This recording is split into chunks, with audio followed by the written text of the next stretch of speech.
মাধ্যমে একটা সেবা নিতে চাই যে কোনো অফিসের সরকারি বেসরকারি, তাহলে আমাকেও কিন্তু এটা ব্যবহার করার জন্য প্রস্তুতি নিতে হবে, জানতে হবে আমাকে। আবার যিনি এই সার্ভিসটা দেবেন তাকে হয়তো আরো বেশি একটু জানতে হবে। সুতরাং সকল নাগরিককে কিন্তু এই আইসিটি ইউজ করা জানতে হবে। এখন প্রশ্ন হচ্ছে যে উনি একটা কথা বলতে, আমি মনে করি এটা খুবই ভালো একটাই। আমরা একটা কাজ করছি, এখন মনে হচ্ছে যে আপনি যেহেতু একাডেমিশিয়ান আমাদের সাথে মিলে যাচ্ছে। আমরা ভেবেছি কি, আমি যদি একটা কলেজে যাই, যে বলি তুমি পলিটিক্যাল সায়েন্স ডিপার্টমেন্টটা বন্ধ করে দাও, দিয়ে এখানে কম্পিউটার সায়েন্সের ডিপার্টমেন্ট খোলো, তাহলে হয় কি একটা আন্দোলন হবে, কিন্তু কেউ কিন্তু মেনে নেবে না। যে প্রফেসর সাহেবরা আছেন ওনারা বলবেন যে আমাদের পোস্ট কমে যাবে, অন্যরা আন্দোলন করে ফেলবে। সেজন্য আমরা ইনডিরেক্টলি একটা ব্যবস্থা করছি। ইনডিরেক্টলি, আমি এখনই শেষ করছি।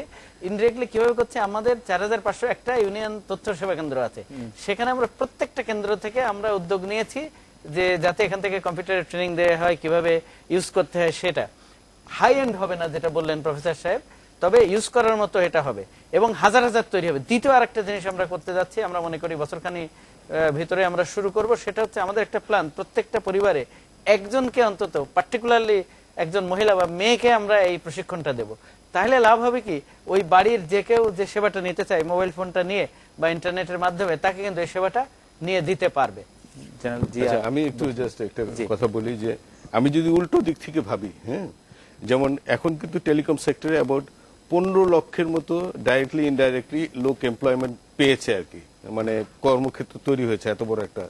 যেমন টপ আপ আছে, হ্যাঁ, মোবাইলের দোকান আছে, শোরুম আছে, হ্যাঁ, বিটিএস গুলির ওখানে কিছু লোক কাজ করছে, এরকম ভাবে আর কি রিপেয়ার শপ আছে, বিভিন্ন ভাবে লোকজন কাজ করছে। আসলে মানে যদি এই জিনিসটাকে মানুষ এমন ভাবে গ্রহণ করেছে, গ্রোথটা কিন্তু ওই কারণেই, কেন মানুষ এর ভালো দিকটা বুঝতে পেরেছে এবং সেই জন্য গ্রহণ করেছে। যে ইভেন মানে ছোটখাটো বিষয়েও মোবাইল, মানে রিক্সা যে চালাচ্ছে কিংবা বাড়িতে কাজ করছে, আমরা বুয়া বলি, তারাও কিন্তু ব্যবহার করছে। তার মানে হচ্ছে কি যে এটার বেনিফিটটা লোকজন বুঝে গেছে, বুঝে যাওয়ার কারণে তার কর্মক্ষেত্র যেহেতু এমপ্লয়মেন্ট অপরচুনিটিস তৈরি হয়েছে, যদি এইখানে আসতে হয় তাকে, এখানে যদি তাকে ঢুকতে হয়, তাহলে তার ওই প্রশিক্ষণটা দরকার হবে এবং সেই প্রশিক্ষণের প্রয়োজনীয়তাটাই মানে প্রশিক্ষণ যারা দেয় তাদের মধ্যে ওইটার স্পেস তৈরি করে দিবে। আমি মনে করি ওই দিক থেকেও চিন্তা করা যায়, আটকে রাখা যাবে না। যদি আমরা মানে উদ্যোগ না নিই তাহলে এটা স্ব-উদ্যোগে এগিয়ে যাবে বলে আমি বিশ্বাস করি আর কি। আমাদের একজন দর্শক বলেছেন যে, ওনার নাম জাবের, উনি বলেছেন ভিওআইপি কেন ওপেন করে দিচ্ছেন না, এতে তো গভর্নমেন্ট রেমিটেন্স হারাচ্ছে, কারণ এখনো তো ইললিগেল ভিওআইপি হচ্ছে। আরেকজন দর্শক নেওয়াজ, উনি বলছেন যে ভিওআইপি লাইসেন্স কবে দেওয়া হবে, রিক্রুটমেন্ট প্রসিডিওর বলবেন প্লিজ। এরকম দুইটা ভিওআইপি নিয়ে দুইটা কথা আছে। সম্বন্ধে আমি জাস্ট একটু ভিআইপি নিয়ে আপনাকে একটু বেশি করেই বলতে হবে। আমরা একটু চট্টগ্রাম থেকে ঘুরে আসি। চট্টগ্রাম, এই পর্যায়ে আমরা কথা বলছি যে চট্টগ্রামের আলী আশরাফের সঙ্গে। জনাব আলী আশরাফ, ডিজিটাল বাংলাদেশ গড়ার মিশনে এই সরকারের সাফল্য আপনি কিভাবে বিবেচনা করছেন, বা ব্যর্থতা থাকলে সেগুলি বা কি বলে আপনি মনে করছেন? ধন্যবাদ আপনাকে। আসলে আমি আলোচনা শুনতেছিলাম, চমৎকার, এবং এটি সত্যি যে এই সরকার যে উদ্যোগটা নিয়েছে, আমাদের অগ্রগতি যথেষ্ট হয়েছে। তবে একজন আলোচক বলেছেন যেরকম হওয়ার কথা হয়তো সেরকম হয়নি, অগ্রগতিটাকে কম বলা চলে। তবে অগ্রগতি হয় নাই সেটা বলা ঠিক হবে না, অগ্রগতি অবশ্যই হয়েছে এবং আমরা সবাই কম বেশি শিখেছি। বিটিআরসি রেগুলেটরে কাজ করতে গিয়ে তারাও অনেক কিছু শিখেছে, আগের ভুল থেকে তারাও শুধরিয়ে নিয়েছে, এটি কিন্তু ভালো লক্ষণ। সুতরাং আমি বলবো যে আমাদের অগ্রগতি অবশ্যই হয়েছে।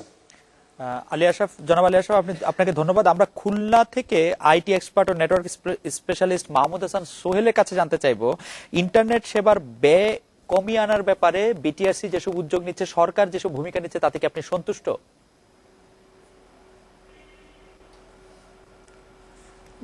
না, নিঃসন্দেহে যে পরিমাণ ইন্টারনেটের ব্যয় ছিল সেটা নিঃসন্দেহে সরকারের আমলে অনেকটাই কমেছে। তবে অ্যাজ এ খুলনার পার্সন হিসাবে আমি এখনও বলতে চাই যে খুলনাতে ইন্টারনেট ব্যান্ডউইথের খরচ মানে অন্যান্য যে কোনো জায়গা থেকে অনেক বেশি, কারণ খুলনাতে সাবমেরিন ব্যাকবোনের কোনো টাচ নাই। এখনও পর্যন্ত খুলনাতে আইএসপিগুলা আপনার মোবাইল কোম্পানির মাধ্যমে বা বিকল্প কোনো মিডিয়া দিয়ে খুলনাতে ব্যান্ডউইথ এনে তারপরে ব্যান্ডউইথ সেল করতেছে। আর বিটিআরসি চেয়ারম্যান সাহেব বললেন যে এটা অনেক কমে গেছে মোবাইলের খরচ, বাট সেই তুলনায় পৃথিবীর অন্যান্য দেশের তুলনায় এখনও পর্যন্ত কিন্তু আমাদের ইন্টারনেটের খরচ অনেক গুণ বেশি। যে পরিমাণ যে টাকাতে আমরা বাংলাদেশে বসে 1 MBPS ইন্টারনেট ব্যান্ডউইথ ইউজ করি, এই টাকাতে বাইরের অনেক দেশেই 5 to 10 MBPS ইন্টারনেট ব্যবহার করা সম্ভব। তাহলে সেই দিক থেকে আমি কিন্তু মনে করি যে সব কিছুতেই কিন্তু আমরা একটু দেরি, মানে মনে হচ্ছে আমার কাছে যে আমরা একটু দেরি করে শুরু করছি। যেমন আমরা যদি এই ইন্টারনেটের ব্যয়টা আরও বেশি কমাতে পারি, তাহলে নিঃসন্দেহে এই অঞ্চলের লোকজন, বিশেষ করে ঢাকার বাইরে রিমোট অঞ্চলে যারা আছে, তারা কিন্তু এখন আমরা জনশক্তি তৈরি করতে পারতেছি না, জনশক্তি কিন্তু তৈরি হচ্ছে। আমরা জানি যে অনেক ছেলেরাই, বিশ্ববিদ্যালয়ের ছেলেরা বের হয়ে অন্য জায়গায় ডিসপিউট হতে পারছে না, কিন্তু তারা কিন্তু ঠিকই আউটসোর্সিং করতেছে। সোহেল, আপনাকে outsourcing ধন্যবাদ। যারা আমরা কথা বলছি রাজশাহীর ইলাম হাসান রাজি আপনার সঙ্গে, যে আমরা জানতে চাইবো যে গ্রাহক পর্যায়ে কেবল নেটওয়ার্ক সেবার খরচ কমিয়ে আনতে কি ধরনের উদ্যোগ নেওয়া প্রয়োজন বলে আপনি মনে করছেন?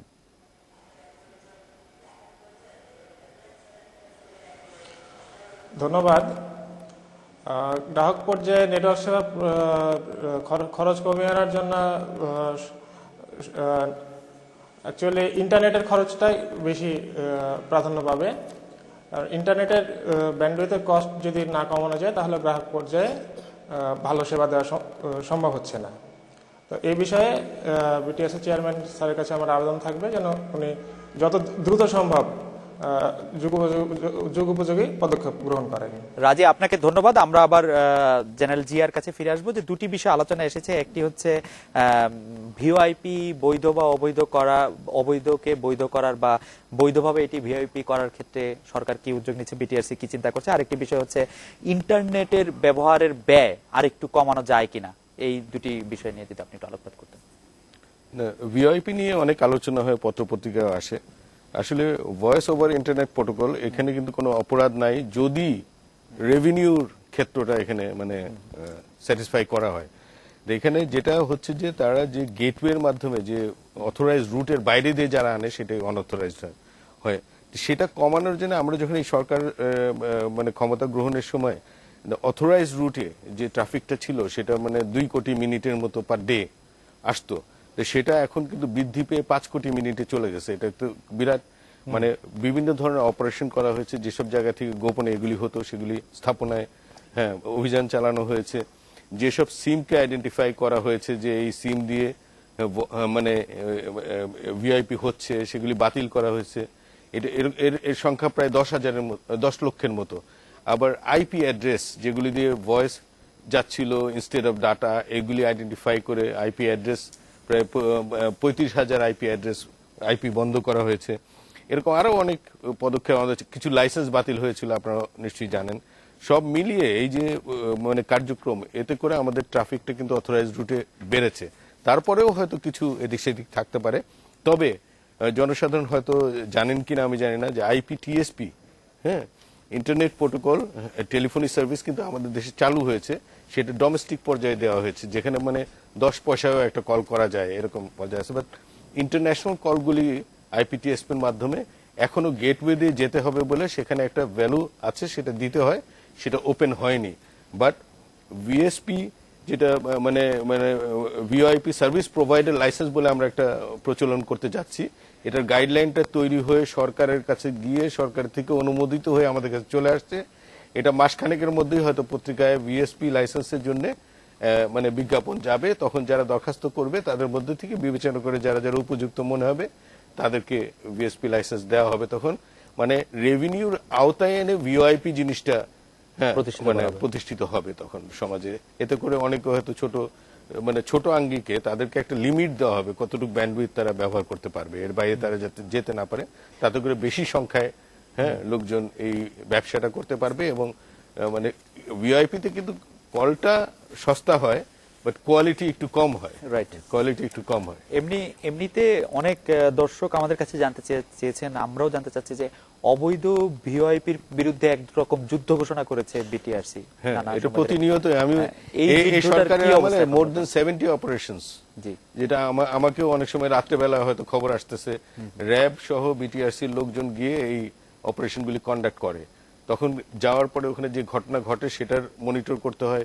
লোকজনের যথেষ্ট পরিশ্রমের মধ্যে মানে জড়িত আছে। বাট আমরা যেটা করতে পেরেছি যে 2 কোটি থেকে 5 কোটিতে কল মিনিটটা বাড়াতে পেরেছি আর কি।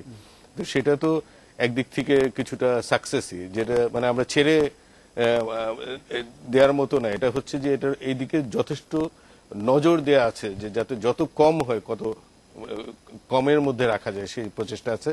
আর এখন তো লাইসেন্স চলে আসতেছে, তখন হয়তো এটা আরো কমে যেতে পারে। যখন লাইসেন্স হোল্ডাররা যখন মার্কেটিং করবে তখন হয়তো গ্রে এরিয়া অনেক কমে যেতে পারে আর কি। জনাব এনআই খানের কাছে জানতে চাইবো যে সাবমেরিন কেবল বসানোর যে পরিকল্পনা সেটা নিয়ে বোধহয় অনেক দিন ধরে অনেক রকম কথা হয়েছে, এটার বর্তমান অবস্থা কি আসলে? আমাদের তো সাবমেরিন কেবল যেটা এখন আছে সেটা কিন্তু 2006 সালে আমাদের 7.5 জিবিপিএস আসতো অনলি। এখন কিন্তু আমাদের এখানে 46.6 আসছে এবং আমরা মনে করছি সেপ্টেম্বর মাস নাগাদ 200 জিবিপিএস হবে ক্যাপাসিটি। কিন্তু আমাদের কিন্তু ইউজ হচ্ছে অনেক কম। আমাদের কত 22 মতো ইউজ হচ্ছে এখন 22 এর বেশি, 22 থেকে 25 পর্যন্ত ইউজ হচ্ছে। কিন্তু আরেকটা বিষয় হচ্ছে আমাদের আরেকটা সাবমেরিন কেবল কিন্তু আসছে, আমরা 2014 সাল নাগাদ আশা করি পাবো। সেটা জাপান হয়ে হংকং হয়ে আসবে। সেটা কত সাল নাগাদ পাবো? 2014 সাল নাগাদ আমি মনে করি আসবে। সাবমেরিন কেবল এস্টাবলিশ করতে প্রায় 2.5 বছরের মতো লেগে যায়। 2014 সালে শুরু হবে না শেষ হবে? শুরু হবে এখন মানে। আচ্ছা, তার মানে আমরা পাবো হচ্ছে 2016 সালে, এরকম না আরো আগেই পাবো আমরা, আমি মনে করছি তাই। আমরা পাবো আশা করি। এখন আমরা CME-V4 ব্যবহার করছি, মানে CME-V4 এটা অ্যাব্রিভিয়েশন অ্যাকচুয়ালি, বাট CME-V3 টা আমরা মিস করেছিলাম, এটাও অনেকের জানা আছে। বাট পরবর্তী যেটা আসছে CME-V5, এটার জন্য তাদের সাথে যোগাযোগ করে আমাদের উদ্যোগটা যথেষ্ট এগিয়ে আছে। CME-V5 এ আমরা পার্টিসিপেট করব, যেটা হয়তো 2014 সালের মধ্যে বাংলাদেশে চলে আসবে। এর পাশাপাশি যেটা ইন্টারন্যাশনাল টেরিটোরিয়াল কেবল, ITC বলা হচ্ছে, এটা কিন্তু 6টা লাইসেন্স দেওয়া হয়েছে পাশাপাশি। এই 6টা লাইসেন্সের কারণে যে সাবমেরিন কেবলে যে ব্যান্ডউইথ আসবে, এর পাশাপাশি ল্যান্ডলাইন দিয়ে ব্যান্ডউইথ আসবে, ফাইবার দিয়ে। এই ব্যান্ডউইথের মধ্যে প্রতিযোগিতাটা হলে যেটা বলছে সবাই যে ইন্টারনেটের ব্যবহার কমে যাবে। আর খুলনার যে ভাই বললেন যে যখন বেনাপোল দিয়ে আমাদের ব্যান্ডউইথ আসবে তখন কিন্তু খুলনা আরো সহজ হয়ে যাবে, হয়তো সস্তার মধ্যে চলে আসবে। ভাইয়ের জন্য আরেকটা কথা আমি বলতে চাই, সেটা হচ্ছে আমাদের এখন যেটা আছে সেটা কক্সবাজার থেকে এসেছে। 5 যেটা আসছে সেটা আমরা চেষ্টা করছি এটা খুলনা থেকে আসতে হবে। খুলনা বা সাতক্ষীরার ওখান থেকে আসবে, তাহলে দেশের ওই অঞ্চলটা এবং উত্তর অঞ্চলও কভার করা সোজা হবে। তবে একটা কথা যেটা বলেছেন যে ব্যান্ডউইথের দাম খুব বেশি, সেটা কিন্তু আসলে ঠিক না। যদিও আমি আরো কমাতে চাই, আরো কমানোর পক্ষপাতী, কিন্তু আমার জানা মতে ভিয়েতনাম এবং সাউথ কোরিয়া এখানে ব্যান্ডউইথের দাম কম। অন্য প্রায় সব দেশে, আমাদের প্রতিবেশী দেশেও কিন্তু আমাদের চেয়ে ব্যান্ডউইথের দাম বেশি আছে, কিন্তু কম না। উনি বোধহয় বোঝাতে চেয়েছেন হচ্ছে আমেরিকা বা ইংল্যান্ডের কথা। আমেরিকাও ইংল্যান্ডেও কিন্তু বেশি আমার জানা মতে, তার কারণ আমি তো যতদূর জানি সেখানে কিন্তু খুচরা গ্রাহকের কাছে কিন্তু অনেক বেশি। আমরা আবার এটা আসবো। আমি প্রফেসর লুৎফুর কবিরের কাছে জানতে চাইছিলাম যে আমরা যে ব্যবহার কম করছি, এটা এনআই খান সাহেব বললেন, সেটা কেন, কারণটা কি, ব্যবহার কম হচ্ছে কেন? এটা আসলে এমন নির্দিষ্ট কোনো কারণ নেই। যেটা ব্যবহার কম হচ্ছে বলে আমার মনে হয় সেটা হচ্ছে যে সুযোগের অভাব।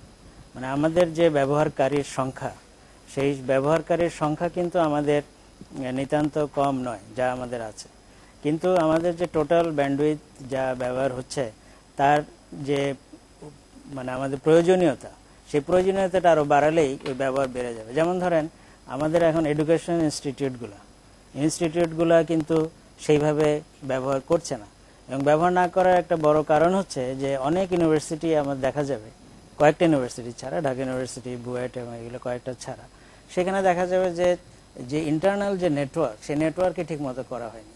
এখন ছাত্রছাত্রীরা যে ব্যবহার করবে, ইউনিভার্সিটি হচ্ছে একটা বড় ব্যবহারকারী সংস্থা, সেগুলো কিন্তু সেইভাবে আগায়নি। তো এখন আমাদের ব্যান্ডউইথ আছে ঠিকই, কিন্তু আমাদের যদি সেইভাবে ব্যবহার না করি তাহলে তো সেটা পড়ে থাকবে।